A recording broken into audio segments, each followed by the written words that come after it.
नमस्कार। आप सुन रहे हैं द बॉलीवुड रेडियो और मैं हूं आपके साथ आकाश। दोस्तों, ये किस्सा है दिलीप कुमार और मधुबाला की मोहब्बत का। दिलीप कुमार और मधुबाला की मोहब्बत के इस किस्से में आज हम आपको बताएंगे कि दोनों अलग क्यों हो गए, एक दूसरे से बेइंतहा मोहब्बत करने के बावजूद ये जोड़ी बन क्यों नहीं पाई। जो सिल्वर स्क्रीन पर चमक रही थी वो रियल लाइफ में क्यों उस सुनहरे रंग में रंगी नजर नहीं आई जिसे होना चाहिए था।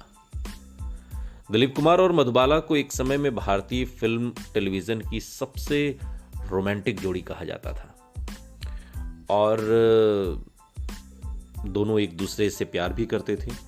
1955 में पहली बार फिल्म इंसानियत के प्रीमियर के दौरान मधुबाला दिलीप कुमार के साथ सार्वजनिक तौर पर नजर आई थी और यह पहला और इकलौता मौका था जब दिलीप कुमार और मधुबाला एक साथ सार्वजनिक तौर पर नजर आए थे। इस मौके को कवर करने वाले पत्रकार के राजदान ने बाद में लिखा कि मधुबाला इससे ज्यादा खुश पहले कभी देखी नहीं गई।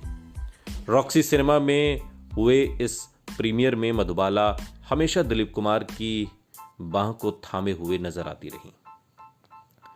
शम्मी कपूर ने भी इस बात का जिक्र किया है कि किस तरह से दिलीप कुमार केवल मधुबाला को देखने के लिए मुंबई से पूना तक कार चलाकर आया करते थे और दूर खड़े होकर मधुबाला को देखा करते थे।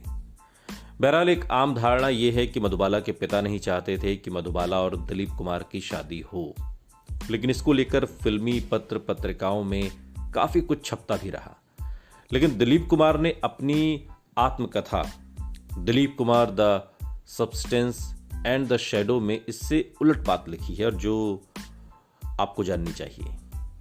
दिलीप साहब लिखते हैं कि जैसा कि कहा जाता है कि उसके उलट मधु और मेरी शादी के खिलाफ उनके पिता नहीं थे, उनकी अपनी प्रोडक्शन कंपनी थी और वो इस बात से बेहद दुखी थे कि एक ही घर में दो बड़े स्टार मौजूद होंगे। वे तो चाहते थे कि दिलीप कुमार और मधुबाला एक दूसरे की बाहों में बाहें डाले अपने करियर के अंत तक उनकी फिल्मों में डुएट गाते नजर आए। फिर ऐसी क्या बात हुई जिसके चलते बॉलीवुड की सबसे मशहूर प्रेम कहानी शादी तक नहीं पहुंच पाई। दिलीप कुमार ने इसके बारे में लिखा है कि जब मुझे मधु से उनके पिता की योजनाओं के बारे में पता चला तो मेरी उनसे कई बार बातचीत हुई जिसमें मैंने उन दोनों से कहा कि मेरे काम करने का अपना तरीका है, मैं अपने हिसाब से प्रोजेक्ट चुनता हूं और उसमें मेरा अपना भी प्रोडक्शन हाउस हो तो भी कोई ढिलाई नहीं हो सकती। दिलीप कुमार के मुताबिक उनकी यही बात मधुबाला के पिता अताउल्लाह खान को पसंद नहीं आई और उन्होंने दिलीप कुमार को जिद्दी और अड़ियल मानना शुरू कर दिया। दिलीप कुमार के मुताबिक मधुबाला का रुझान हमेशा अपने पिता की तरफ रहा। वो कहती थी कि शादी होने के बाद सब कुछ ठीक हो जाएगा।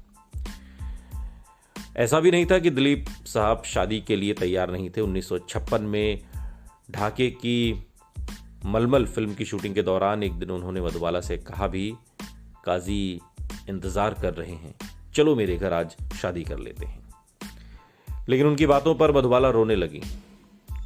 दिलीप कुमार कहते रहे कि अगर आज तुम नहीं चली तो मैं तुम्हारे पास लौट कर नहीं आऊंगा, कभी नहीं आऊंगा। दिलीप कुमार उसके बाद मधुबाला के पास नहीं लौटे क्योंकि दोनों के बीच 1957 में ऐसा विवाद हो गया जिसकी आंच ने इस मोहब्बत को बेवक्त खत्म कर दिया। 1957 में प्रदर्शित नया दौर फिल्म के लिए दिलीप कुमार और मधुबाला को निर्देशक B.R. चोपड़ा ने साइन किया। इस फिल्म की आउटडोर शूटिंग पूना और भोपाल में होनी थी, लेकिन मधुबाला के पिता ने मधुबाला को भोपाल भेजने से इनकार कर दिया। तब तक B.R. चोपड़ा अपनी फिल्म में काफ़ी शूटिंग फिल्म की कर चुके थे और चूंकि B.R. चोपड़ा पेशे से वकील रह चुके थे सो मामले को वो कोर्ट में ले गए और इस बीच उन्होंने मधुबाला की जगह वैजंती माला को साइन कर लिया। और इसी मामले की सुनवाई के दौरान दिलीप कुमार ने कोर्ट में कहा था कि वो मधुबाला से मोहब्बत करते हैं और उनके मरने तक मोहब्बत करते रहेंगे, लेकिन उन्होंने अपना बयान B.R. चोपड़ा के पक्ष में दिया था। दिलीप कुमार ने अपनी ऑटोबायोग्राफी में इसके बारे में लिखा है कि उन्होंने अपनी ओर से सुलह की बहुत कोशिश की थी, लेकिन कोई फायदा नहीं हुआ और पूरे मामले में बी आर चोपड़ा का पक्ष सही था। इसके बाद मधुबाला को यकीन हो गया कि दिलीप कुमार अब उनके पास कभी नहीं लौटेंगे, कभी भी नहीं। सुनते रहिए द बॉलीवुड रेडियो, सुनता है सारा इंडिया।